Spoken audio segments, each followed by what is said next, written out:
You either be your sister's bridesmaid or I'll destroy your scholarship, my dad threatened. After my sister married my boyfriend, I stood up during the vows and read the messages that destroyed their act and ended their empire. Hey Reddit, not really sure how to start this, but let's just say my family had a golden child and it wasn't me. I used to think keeping my head down was the smart move until I found out how deep the lies went. What started as a cheating scandal turned into something way bigger, and I ended up doing what none of them ever thought I could, fighting back quietly. If you asked my dad to describe our family, he'd call us a picture of success. If you asked anyone who actually knew us, they'd probably say we looked like a walking PR stunt. Dad's a lawyer who treats his last name like a brand. Everything he does, his firm, his house, his daughters, is about image. He's the kind of guy who straightens the silverware before guests arrive and corrects your grammar mid-sentence. Control is his love language. Mom, she's polite, soft-spoken, the perfect politician's wife without the politician. She acts like she balances him out, but really she just backs him up. Her favorite phrase is, "Your father just wants what's best for you," right before agreeing with whatever he says. Then there's Sam, my older sister, the golden one, the future of the Hale legacy. If Sam breathes, Dad applauds it. If Sam screws up, it's a learning opportunity. When I get something right, it's finally. Sam's the type who could sell rain to a storm cloud. Charming, confident, a natural liar. She's always had that salesman grin and a tone that made people trust her, even when they shouldn't. Dad used to say, Sam's leadership skills will take her far. Fanny just needs direction. Translation: Sam shines. Fanny follows. Me? I was the quiet one. I worked part-time at a tech shop, studied late, didn't drink, didn't party, didn't play the fake networking game. I preferred results over noise. To my family, that made me boring. To me, that made me free. Then came Jacob. We met in law school. Same business law class.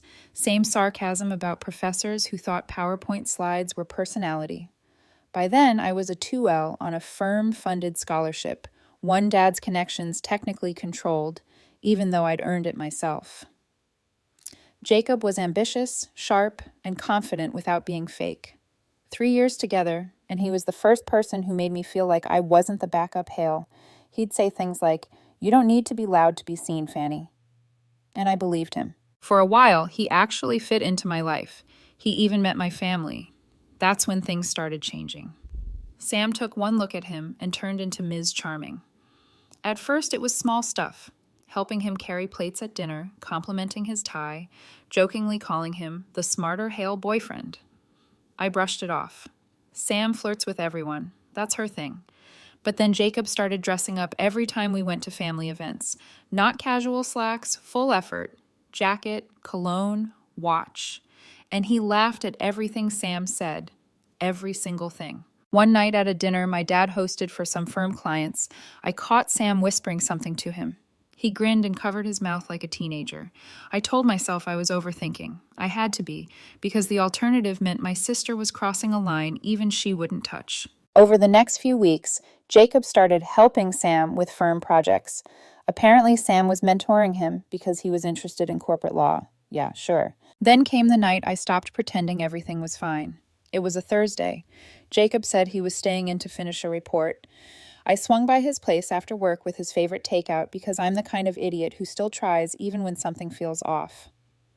The lights were low, laptop open on the coffee table. No sign of him. I set down the food and noticed the screen still glowing. One message notification. It was from Sam. Still thinking about last night. That suit was dangerous. I stared at it, frozen. My stomach didn't drop. My brain didn't explode. I just went quiet. Completely quiet. Then another message popped up. Can't wait to see you again. Don't let Fanny get suspicious. That was it. No excuses left. No more, maybe I'm overreacting. I scrolled up and it got worse. Messages from weeks, maybe months. Flirting, innuendos, hotel names, photos, explicit ones. I shut the laptop before my body did something stupid like throw it through a wall. I sat on his couch staring at the blank screen, realizing this wasn't just betrayal, it was hierarchy. Dad raised us to believe Sam could take whatever she wanted and I should be grateful for leftovers. Now she'd taken the one person who actually saw me, and everyone around them, Mom, Dad, maybe even Jacob, would call it a misunderstanding. On the drive home, I didn't feel angry. I felt focused, like someone had just handed me a blueprint of how this family really worked.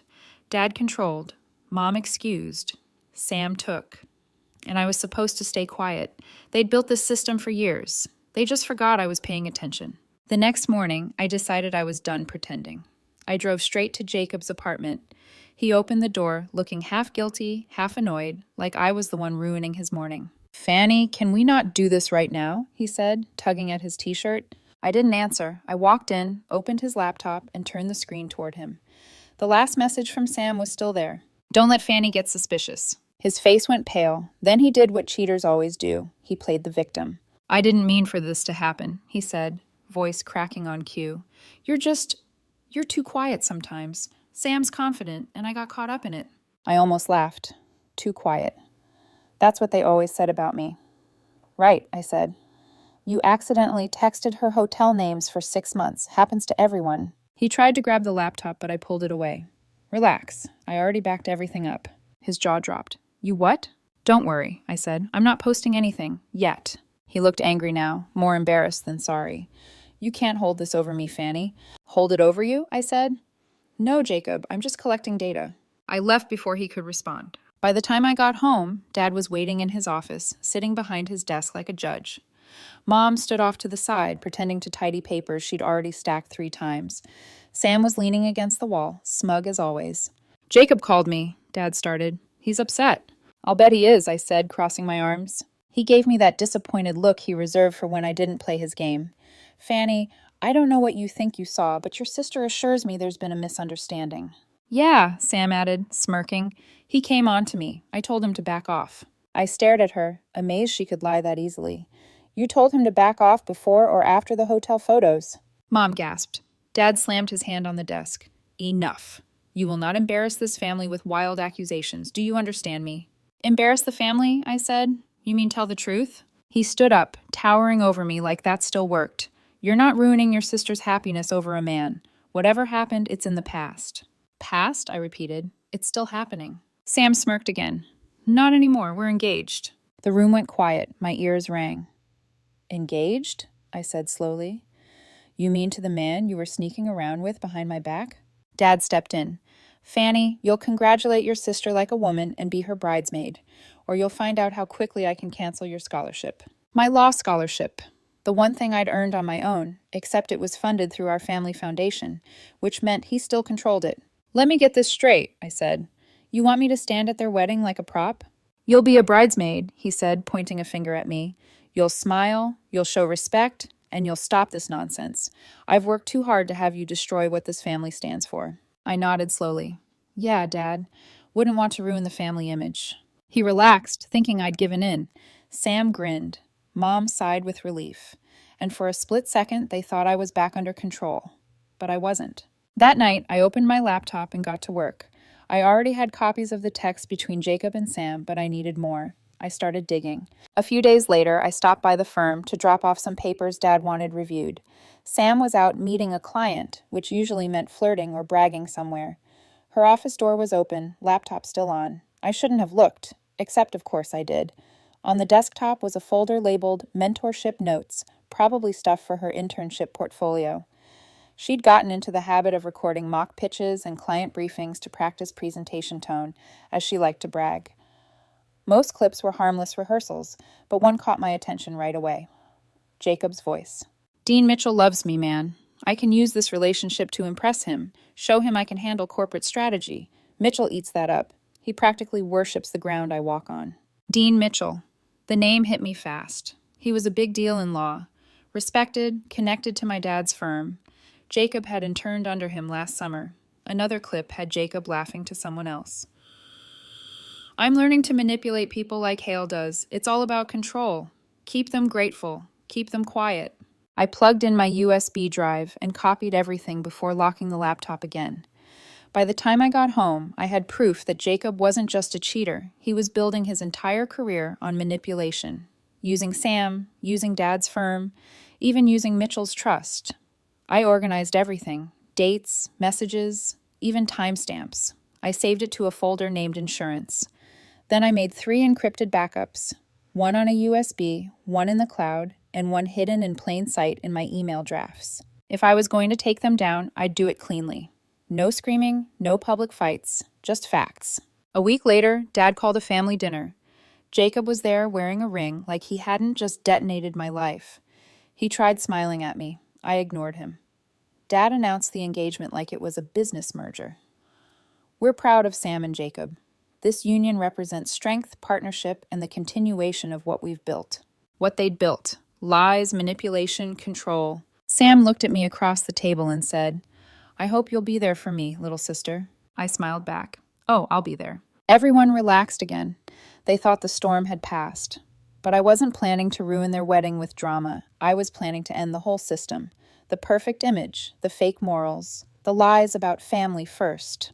I wasn't just going to expose a cheater. I was going to dismantle the entire narrative my dad had spent 20 years selling. They wanted a perfect wedding. Fine. They'd get one they'd never forget. The ceremony was held at this massive countryside venue that looked like a castle pretending to be humble. 300 guests, all smiling like their invitations doubled as tax deductions.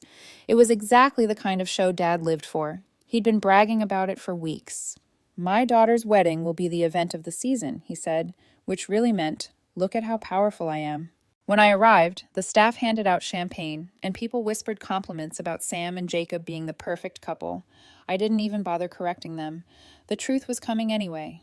Dean Mitchell was there too, Jacob's mentor and the head of his law program. He sat front row chatting with my dad like they were old friends.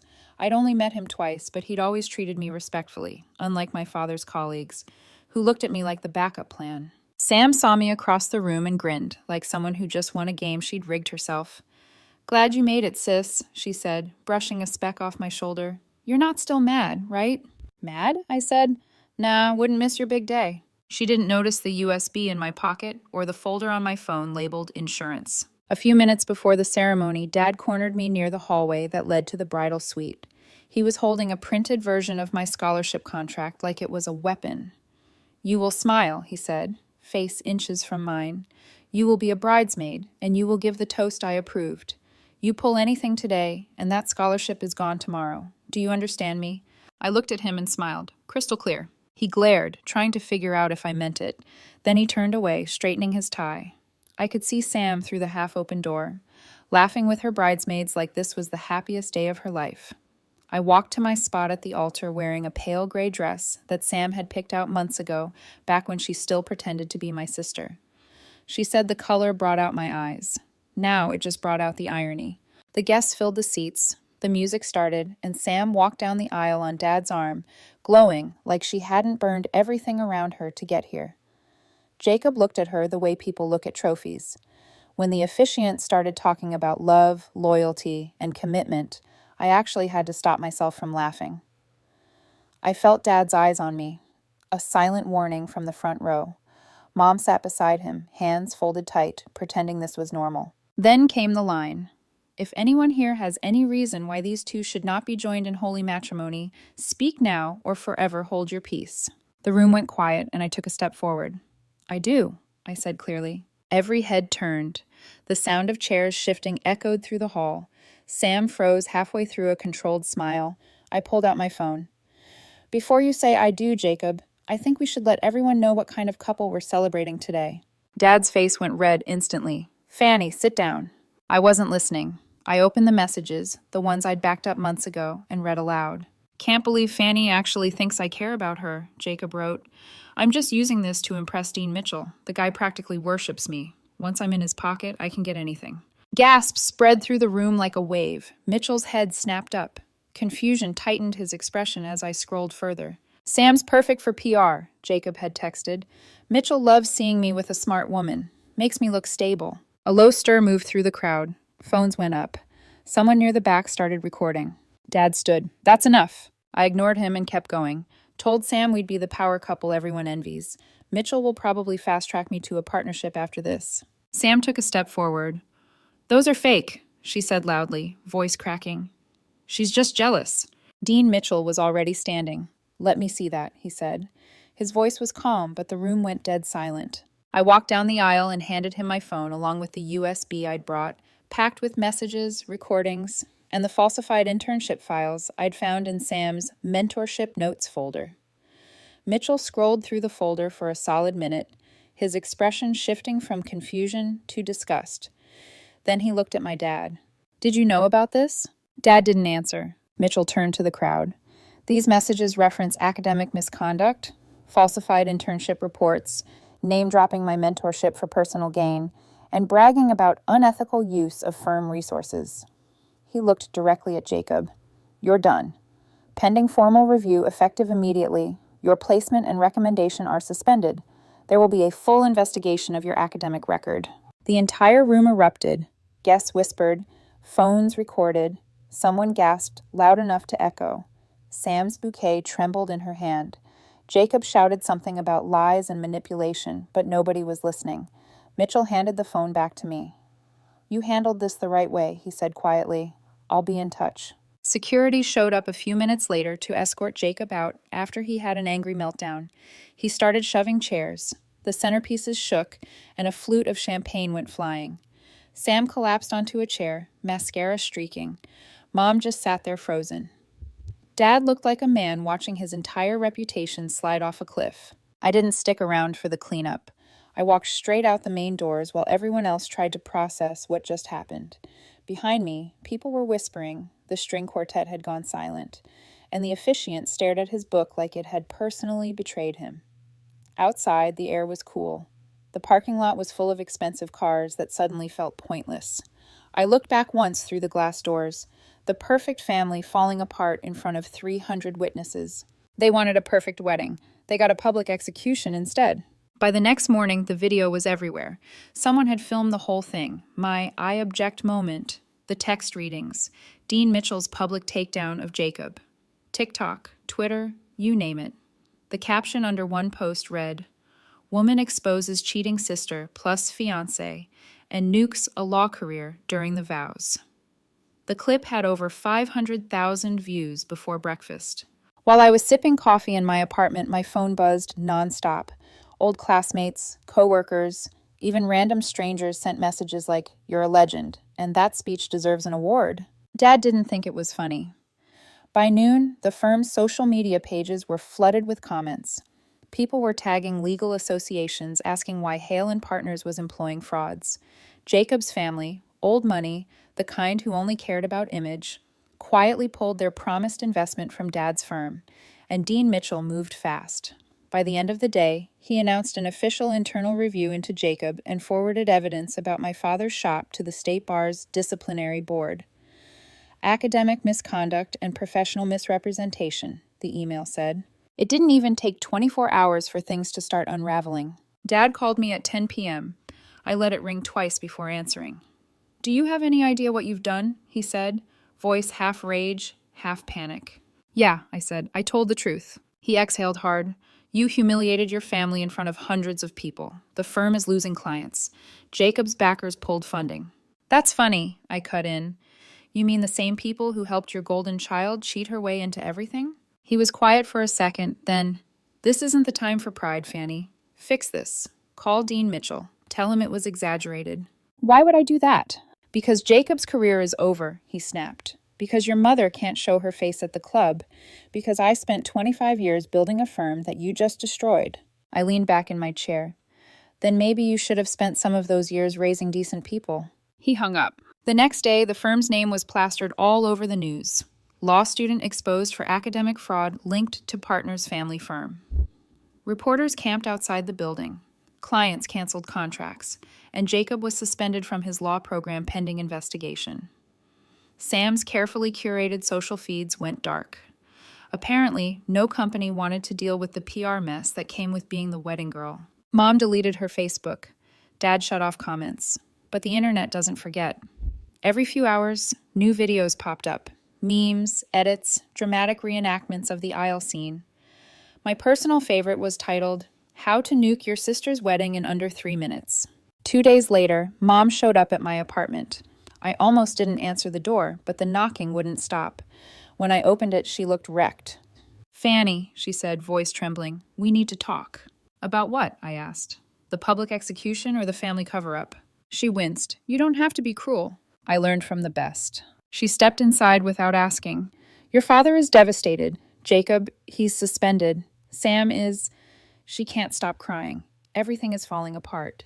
Good, I said flatly. Her eyes went wide. Good? How can you say that? You're destroying your own family. I laughed once. No, Mom, they destroyed it years ago. I just stopped pretending everything was fine. She clasped her hands like she was praying. Please, Fanny. Dean Mitchell respects you. If you tell him it was a misunderstanding... You mean lie for them again? I said. Tears welled up. Do you want your father to lose everything?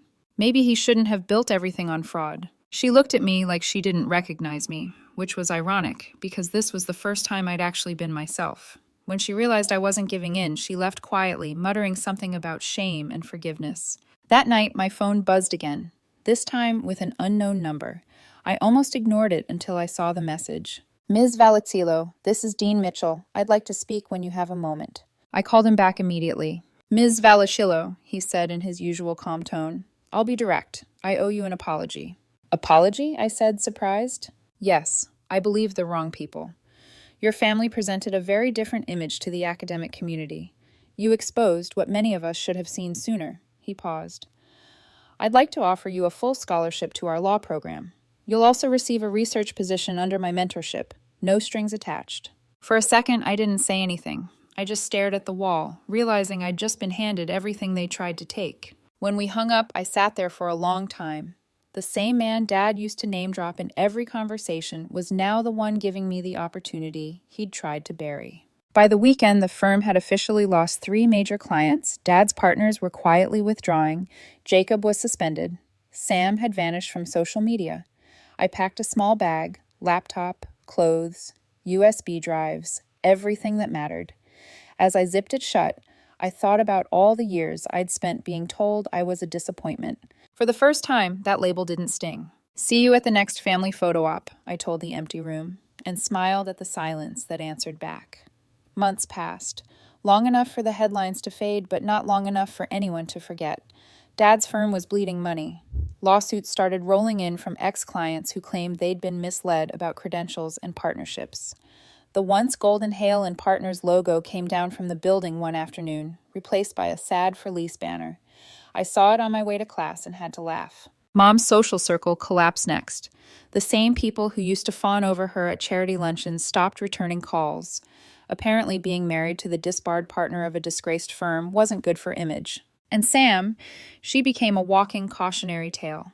Someone made a viral compilation video of her wedding meltdown, the part where she cried, screamed, then chased after Jacob while Dean Mitchell announced the investigation.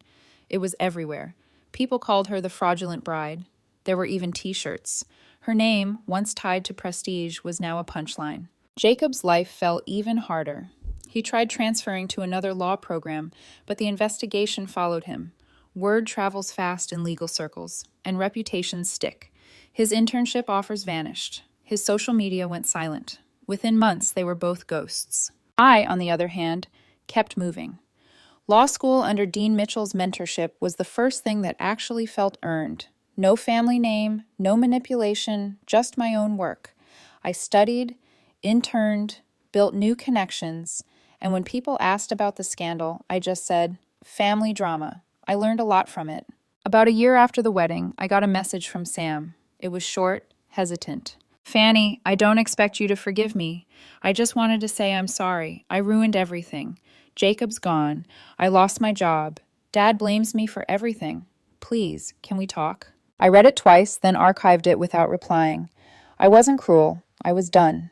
Some bridges aren't meant to be rebuilt. They're meant to stay burned to light your way forward. 2 weeks later, another message arrived. This time, from a number I didn't recognize. You don't know me, but I used to work for your father. I think you should see this. Attached was a PDF. My heart slowed as I opened it. A letter written years ago on firm letterhead. My father's signature at the bottom. Addressed to Dean Mitchell. Dear Dean Mitchell, I'm writing with concern regarding my daughter, Fanny Valazzillo. While she is academically capable, she suffers from emotional instability and poor professional temperament. I advise against placing her in any competitive internship or leadership role that requires composure.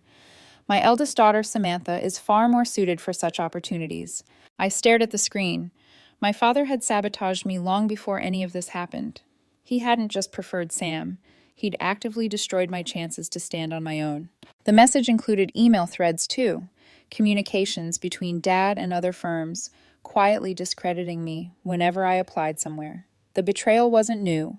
It had just been buried deeper than I'd ever realized. I spent an hour rereading everything, alternating between anger and disbelief. Then I sent it all, every file, every email, every screenshot, directly to the State Bar's Office of Disciplinary Counsel and the Attorney General's Consumer Fraud Division. I didn't attach a note. I didn't sign my name. I just let the truth do what it always does, work in silence. 3 weeks later, the news broke. Law firm under investigation for ethical violations and client fraud. The article cited anonymous whistleblower documents revealing falsified internship records, manipulated recommendations, and misuse of scholarship funds, all tied to Hale & Partners and its founding partner, my father. The fallout was brutal.